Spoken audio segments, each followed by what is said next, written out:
સ્વાગત છે તમારું મારી ચેનલમાં। આજે આપણે બનાવીશું કારેગડાનું શાક ને મારી વાનગી તમને પસંદ આવે તો લાઈક શેર એન્ડ સબસ્ક્રાઈબ જરૂરથી કરજો।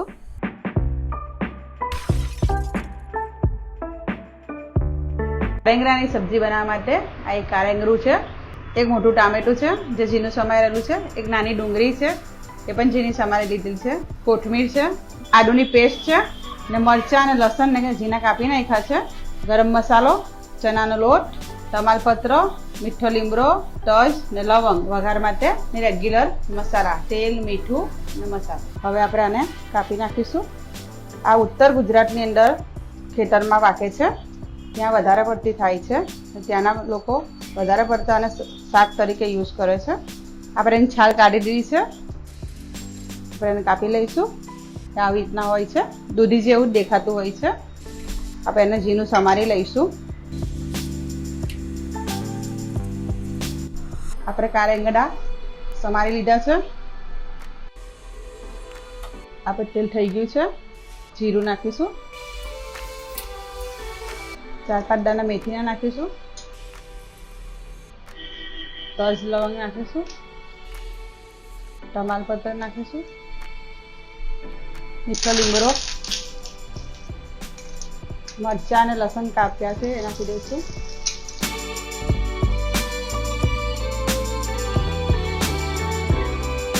એક ચમચી આદુની પેસ્ટ નાખીશું। આપણે 1 ચમચી ચણાનો લોટ લેવાનો છે, એના અંદર સાતરી દેવાનો।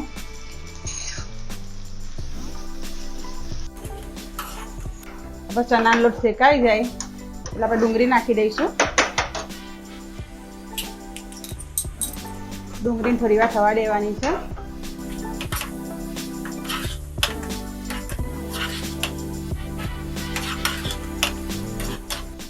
હવે ડુંગળી થઈ ગઈ છે, હવે આપણે ટામેટું નાખી દઈશું। ટામેટું એક મોટું નંગ લીધું હતું, ટામેટાને થવા દઈશું આપણે।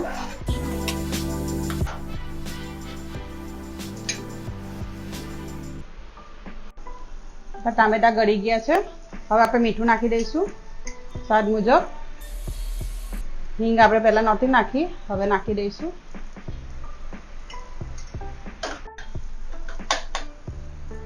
અડધી ચમચી હળદર નાખીશું, અડધી ચમચી મરચું નાખીશું। પહેલા આપણે કાપેલા 2 મરચાં પણ નાખ્યા છે, એટલે ધાણા જીરું અડધી ચમચી। હવે આપણે થોડું પાણી નાખી દઈશું।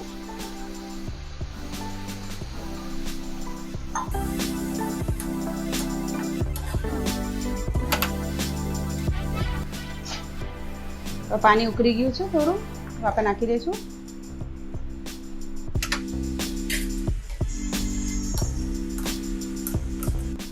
હવે આપણે બધું એક સરખું કરી દીધું છે, પાણી પણ નાખી દીધું છે। હવે આપણે ધીરા તાપે એને થવા દઈશું। આપણું શાક થઈ ગયું છે। હવે આપણે મેં તમને ખાંડ નહોતી કીધી, પણ ખાંડ થોડી આપણે નાખીશું। તમે ઓપ્શનમાં જ છે, નાખવી હોય તો નાખજો, નહીં તો વાંધો નહીં, પણ આપણે થોડી નાખીશું। 1 ચમચી જેટલો ગરમ મસાલો એની સાથે લઈ લઈશું। થોડી કોથમીર પણ આપણે સાથે ભભરાઈ દઈશું એમાં।